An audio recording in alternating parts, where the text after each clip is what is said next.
Tout a commencé comme une histoire d'amour.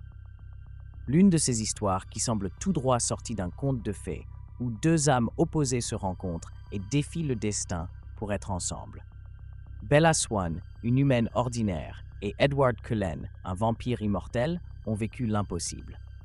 Mais l'amour, bien qu'éternel, apporte parfois une obscurité qu'on ne peut ignorer. Quand Bella a décidé de devenir vampire, elle pensait que ce serait le début d'un bonheur sans fin. Edward l'avait averti, l'immortalité n'accorde pas seulement du pouvoir, elle éveille aussi des désirs insatiables. Au début, tout semblait parfait. Bella s'est rapidement adaptée à sa nouvelle vie, surpassant même le défi de contrôler sa soif de sang humain.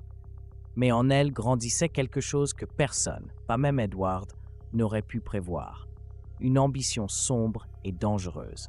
La première fois que Bella a goûté du sang humain, c'était un accident. Du moins, c'est ce qu'elle s'est dit. Un après-midi dans la forêt, alors qu'elle chassait avec Edward, ils ont croisé un randonneur blessé.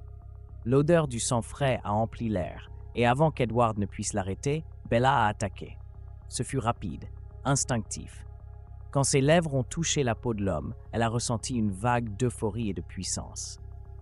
Edward était horrifié, mais Bella a senti qu'elle comprenait pour la première fois ce que signifiait être un vampire. « Je ne comprends pas, Edward », lui a-t-elle dit ce soir-là, tandis qu'il la regardait avec tristesse. « Pourquoi devrions-nous nous retenir? C'est ce que nous sommes. » Edward a essayé de la raisonner, mais Bella ne voulait pas écouter.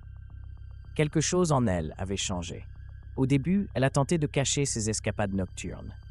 Elle disait qu'elle chassait des cerfs, mais en réalité, elle cherchait des proies humaines, des personnes qui, selon elle, ne méritaient pas de vivre. Des criminels, des vagabonds, quiconque pouvait disparaître sans laisser de traces. Mais bientôt, cette excuse ne suffisait plus. Alice Cullen, avec son don de vision, a été la première à comprendre ce qui se passait. Un soir, dans le salon de la famille, elle a confronté Bella devant tout le monde. « Bella, j'ai vu quelque chose, une vision. Si tu continues sur cette voie, tu détruiras tout. » Bella l'a regardée sans ciller, avec un calme qui a glacé la pièce. « Tu ne peux pas m'arrêter, Alice. Aucun de vous ne le peut. » C'est à ce moment-là que la famille Cullen s'est divisée.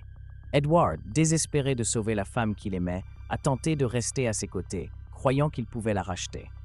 Mais Carlyle et Esme savaient que l'obscurité de Bella était irréversible. Un jour, sans prévenir, Bella a quitté les Cullen et a disparu. Pendant des mois, des rumeurs sur un nouveau clan de vampires ont commencé à se répandre.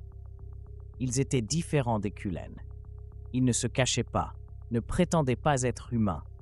Ils étaient des prédateurs, dirigés par une reine qui ne connaissait pas la pitié, Bella Swan. Son nom était désormais synonyme de terreur. Les nouveaux membres de son clan venaient de partout, des vampires renégats qui avaient vécu dans l'ombre pendant des siècles, des marginaux qui avaient enfin trouvé un foyer sous le règne de Bella. Sa vision était claire, il ne devait plus se cacher. Les humains existaient pour les servir, et le monde leur appartiendrait s'ils avaient le courage de le prendre. Chaque attaque était méthodique, laissant derrière elle des villes entières paralysées par la peur. Les vampires de Bella ne faisaient pas que chasser, ils transformaient les plus forts et manipulaient les plus faibles pour qu'ils travaillent pour eux. Quand Bella est retournée à Forks, ce n'était pas pour rendre visite à son père, c'était pour l'emmener avec elle, pour toujours. Elle a trouvé Charlie Swan dans la cuisine de sa maison, buvant une tasse de café comme n'importe quelle autre nuit. « Bonjour, papa », dit-elle, sa voix douce mais teintée de quelque chose d'inquiétant. Charlie s'est retourné, surpris mais heureux de la voir. « Bella, mon Dieu, je ne savais pas que tu venais. » Elle s'est approchée lentement, ses yeux rouges brillant sous la lumière tamisée de la pièce. « Tu n'as pas à avoir peur de moi, papa. Je peux te donner l'éternité. Tu ne seras plus jamais seul. » Charlie, confus et effrayé, a tenté de la raisonner. « Bella, ce n'est pas bien. Ce n'est pas toi. » Mais Bella n'était plus la même fille qu'il avait élevée. Elle était autre chose, quelque chose de monstrueux. La nouvelle du retour de Bella est rapidement parvenue aux Cullen. Edward savait qu'il ne pouvait plus l'ignorer. Il devait l'arrêter, même si cela signifiait affronter la femme qu'il aimait. Il l'a trouvée dans la clairière où ils avaient l'habitude de se retrouver. Bella l'attendait, sa silhouette enveloppée d'ombre, avec un sourire mêlant amour et cruauté. « Edward, dit-elle, sa voix douce comme un murmure, je savais que tu viendrais. Bella, je t'aime. Mais je ne peux pas te suivre sur ce chemin. » Elle inclina la tête, son expression se durcit. « Alors, éloigne-toi, parce que je ne vais pas m'arrêter. » Le combat était inévitable. Les Cullen, dirigés par Edward, ont affronté le clan de Bella. Ce fut une lutte féroce, pleine de pertes et de trahisons.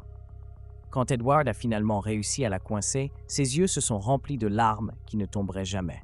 « Je t'ai dit que je mourrais pour toi, Bella, et aujourd'hui, je vais le faire. » Bella l'a tué. À l'instant où elle a vu Edward s'effondrer devant ses yeux, quelque chose en elle s'est brisé. Elle a compris qu'elle avait perdu plus que son humanité. Elle avait perdu son âme. Mais il n'y eut pas de larmes, car les monstres ne pleurent pas. Aujourd'hui, Bella Swan règne comme une légende sombre, la vampire qui marchait par amour et l'a finalement dévorée. Son règne ne s'est pas arrêté là. Dans l'ombre, elle a planifié une expansion totale, conquérant des villes et semant le chaos partout où elle allait. Les Volturi, gardiens de l'ordre vampirique, ont finalement pris note de sa menace. Mais même eux, avec leur ancien pouvoir, savaient que s'opposer à Bella était un risque immense. Alors que ses rangs grandissaient et que la peur se répandait, le monde humain a commencé à soupçonner que quelque chose de sombre rôdait dans l'ombre. Dans chaque recoin de la planète, Bella laissait sa marque. Dans ses rêves, elle entendait encore la voix d'Edward, lui rappelant l'amour qu'ils avaient autrefois partagé. Mais cet écho était un rappel constant de ce qu'elle avait sacrifié dans sa quête de pouvoir. Et bien que son cœur ne battît plus, le vide dans sa poitrine est indéniable. Le règne de Bella Swan ne faisait que commencer, annonçant une ère de ténèbres qui changerait à jamais l'équilibre entre les humains et les vampires.